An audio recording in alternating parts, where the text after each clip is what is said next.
जय माता की बच्चों। देखिए, आज हमारे साथ वैदिक कोचिंग का सबसे छोटा हस्ताक्षर, जिसने सबसे छोटी उम्र में मतलब मात्र 19 वर्ष की अवस्था में उसने सिलेक्शन पा लिया। जिस शख्स को आप देख रहे हो मेरे सामने, आदित्य शुक्ला इस समय हैं, मात्र 19 वर्ष की अवस्था में। और इससे भी बड़ी बात यह है कि अपने पहले ही एग्ज़ाम में, अपने जीवन काल का कंपटीशन का पहला एग्ज़ाम दिया और पहले ही एग्ज़ाम में अपने माता पिता का सपना साकार करके दिखा दिया।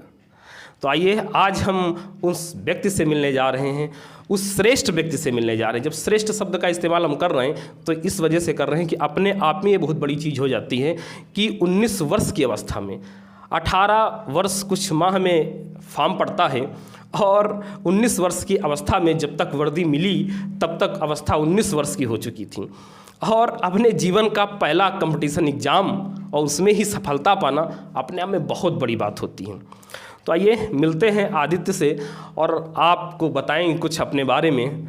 तो आदित्य बताइए कुछ बच्चों को। नमस्कार सभी भाइयों को, सभी बहनों को नमस्कार।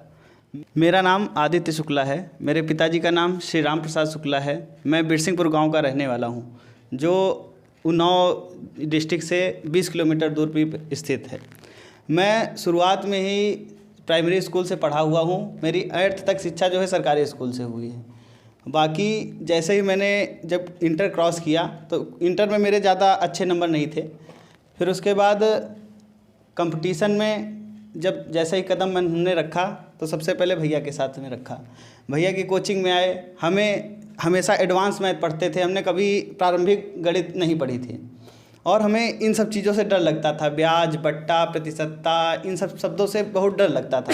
हमें बस एक्स अच्छा लगता था। लेकिन जैसे ही भैया के साथ आए वैसे ही हम वो सब एडवांस मैथ के ज़्यादा ये मैथ प्रेफर करने लगे और इसमें हम बहुत अच्छा परफॉर्म करने लगे।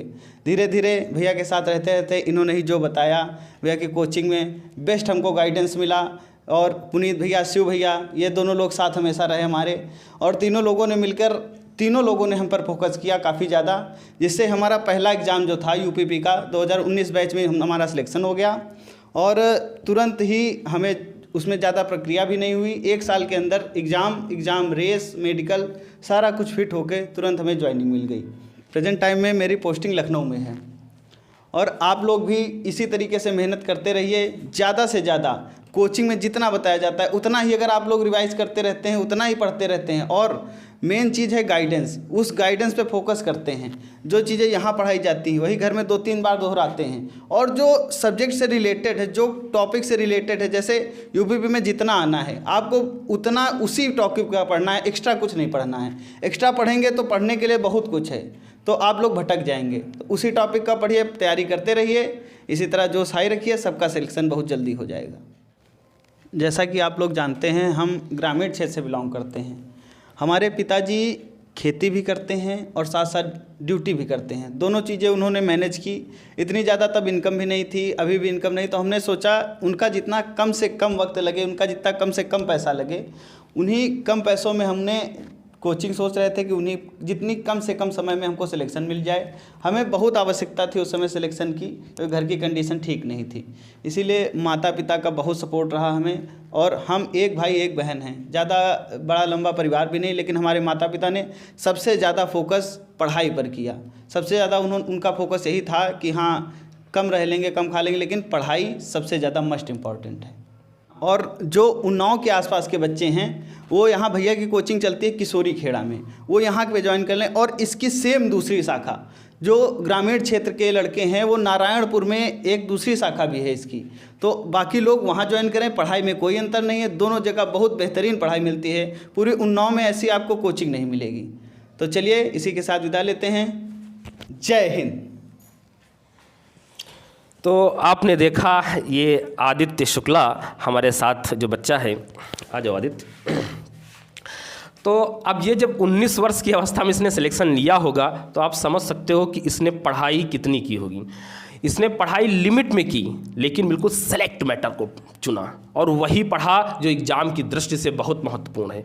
तो मैं बार बार यही कहता हूँ कि 10 घंटे पढ़ने से अच्छा है आप 4 घंटे पढ़िए, लेकिन वो पढ़िए जो एग्ज़ाम में आ रहा है। ऐसे लोगों से बच के रहिए जो पूरी पोथी की पोथी आपको करा देते हैं। आप वो पढ़िए जो आपके यूपीपी, अगर आप यूपीपी की तैयारी कर रहे हैं तो जो यूपीपी के पर्पस से इंपॉर्टेंट है वो पढ़िए, ना कि पीसीएस लेवल का पढ़िए। अगर आप पीसीएस की तैयारी कर रहे हैं तो फिर आप यूपी लेवल का मत पढ़िए, फिर आप पीसीएस लेवल का पढ़िए। तो आप समझ गए होंगे कि अगर आपको पहली ही बार में, अब इस बार जो भी एग्जाम हो आपका पहला भी हो और आखिरी भी हो, तो इसी को आधार मानकर तैयारी प्रारंभ कर दीजिए और सेलेक्ट मैटर के साथ आप पढ़िए, निश्चित ही सफलता मिलेगी। जैसे आदित्य ने अपने माता पिता का सपना पूरा किया है, ऐसे आप भी अपने माता पिता का सपना पूरा कर सकते हैं। जय माता दी।